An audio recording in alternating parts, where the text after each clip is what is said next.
Good evening and welcome to 31 Horror Nights 2025. It's October 1st and tonight's movie is Nosferatu. This was a remake released in 2024, 102 years after the original came out in Weimar Republic in 1922. Nosferatu does have its place in film history. I considered watching it for the classics Horror Nights, but Bela Lugosi's Dracula didn't even make the cut, so this definitely wouldn't either. Nosferatu was an unlicensed telling of the story of Dracula. They were adapting the book, but they just changed some of the names around, and also, whether intentionally or not, created the most comically anti-Semitic caricature ever, probably. But if the goal was to capture the atmosphere and aesthetic of the original Nosferatu and leave behind the racist undertones, I think that's a fine idea. This movie was directed by Robert Eggers. I am familiar with his work. I've seen two of his movies, both for Horror Nights, The Witch and The Lighthouse. I didn't love either of them. They had their moments in terms of horror, but overall they were just oppressively gloomy. And not scary enough to, make up for that, at least to me. The leading lady of this movie is played by Lily Rose Depp. I've never seen her in an acting role, so this is going to be my first experience with her. However, that will not be the case with Count Orlok, who is the Dracula from Nosferatu. He is going to be played by Bill Skarsgård, which is great casting. I did notice how in the trailer they never actually showed Count Orlok, or at least not a good look at him. It also seems like they're not even going to try to do the part of the Dracula story where they wonder if this guy is a vampire. They just sort of seem to have hit the ground running in that regard. And I think that's the right choice. And that's all I had planned for the intro. I'm going to go give it a watch. I really didn't have high expectations going into this. So far, I'm not really a fan of Robert Eggers' style of direction. I was expecting gloomy, I was expecting dull, I was expecting basically David Lynch style horror. The Lighthouse was a great example of that. What I ended up getting was, in my opinion, kind of bad. It commits one of the greatest sins a horror movie can commit in the fact that it did not scare me even one time. And it tried. Boy, did it ever try. You could even make the argument that it tried too hard. In fact, when it was trying its hardest, I was much closer to laughing than I was being actually disturbed. There was one scare from a compositional standpoint that I thought was moderately clever. There were a couple shots that I thought were cool, but overall, this movie really didn't do much for me. I think I'm going to give it a 3 out of 10, which is probably the lowest score I would give any movie that didn't, make me angry. Because to its credit, the movie wasn't, boring or annoying or frustrating. It was just underwhelming. Definitely the thing I wanted to see the most from this movie is how they chose to go about the character design of Count Orlok. And overall, I would give it a B+. He doesn't look like a goblin rat like he does in the original, but they still sort of kept that lanky, gaunt, angular design. I said during the intro that Bill Skarsgård was a pretty good choice to play Count Orlok, and yeah, I still stand by that, but that's kind of moot considering the fact that he is utterly unrecognizable in this movie.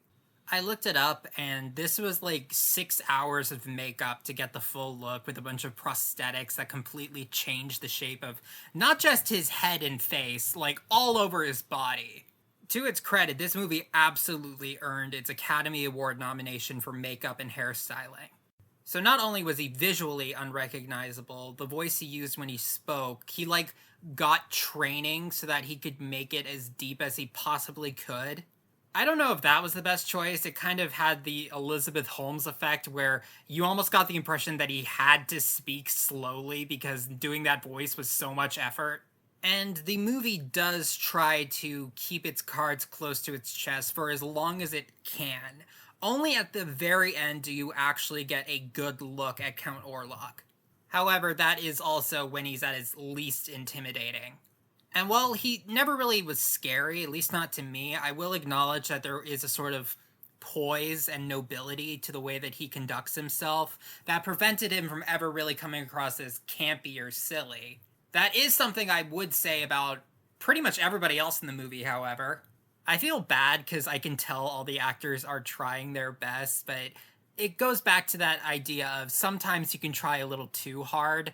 Lily Rose Depp, in particular, had a lot of very physical acting. There were times when she had to act like she was demon possessed, and she was certainly trying her best, but it did fall off the edge a few times. I remember one part of the movie where she rolled her eyes back into her head and then stuck her tongue out as hard as she could, and that was a point where I almost wanted to laugh. Her husband, another main character in the movie, was played by Nicholas Hoult, who I immediately recognized as Tyler from The Menu. And while it's not quite as much as Tyler, this is unfortunately another role where he plays kind of a pathetic loser. There is a point late in the movie where Ellen, Lily Rose Depp's character, presumably at least partially under the influence of Count Orlok, taunts him for turning into this whimpering little baby in front of Count Orlok, and it was obviously supposed to be like sort of a toxic insult type of thing, but I mean, she wasn't wrong. In fact, one thing that this movie did teach me is just how important the reaction shots are when it comes to drama or horror. Obviously, there is a place for conveying how scared the characters are, but when you do it wrong, it sort of takes away from the immersion as opposed to contributing to it. My favorite character in this movie was Willem Dafoe's character, the sort of Van Helsing of the movie. He definitely felt like the most compelling, likable character in Nosferatu, although one interesting thing, I'm just gonna guess that the actor who played this character in the original movie was like noticeably short, because Willem Dafoe is 6'2", and this character in the movie is like one of the shortest out of all of them. I actually don't even know how they managed to make him look so short in a lot of the shots of this movie. But they made him look shorter than Lily Rose Depp, who in real life is 5'5".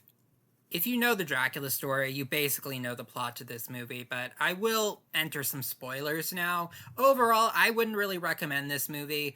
I didn't like it, but it wasn't even for the same reason I didn't care for the other two Robert Eggers movies. I said when I reviewed Smile that there were several points where when you try so hard to be scary, eventually it starts to feel campy. This was a movie where that line was crossed several times. I was expecting something a lot more atmospheric, a lot more gloomy, a lot more subtle. But that was not what I got. Alright, now to go into the spoiler part.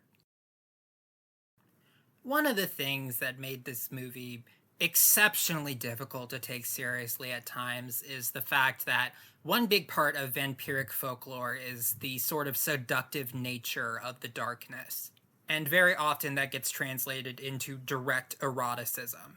Traditionally, this has been portrayed with, like, seductive vampire women. But they also legitimately tried to add that element to this movie. In the original Nosferatu, Count Orlok is defeated by Elena sort of inviting him in to drink her blood, and he spends so long doing it that he doesn't get back into the shadows in time, and the rising sun kills him. That is what happened in this movie as well, except he certainly does a lot more than just drink her blood. And it made me realize that, no, it actually was intentional that a lot of times she was sort of thrashing around, acting like she was having a seizure. She was also making noises straight out of a porno. I thought that was an unfortunate coincidence. It was not. In fact, there doesn't even seem to be any indication that she was acting or pretending when she freely offered herself up to Count Orlok at the end of the movie. The word that I keep going back to when thinking about this film is just silly. It was like so over the top, but not even really in a funny way, just sort of in a campy way. I was at least expecting this movie to look really good, like really lean into that sort of gothic aesthetic. It didn't really do that. There were a couple of very good shots in this movie, but not as many as I was expecting. Overall, this movie just was not it for me. I had pretty low expectations going into it, and I still feel a little disappointed. And yeah, that's about it for my review of Nosferatu. I'll be back again tomorrow night.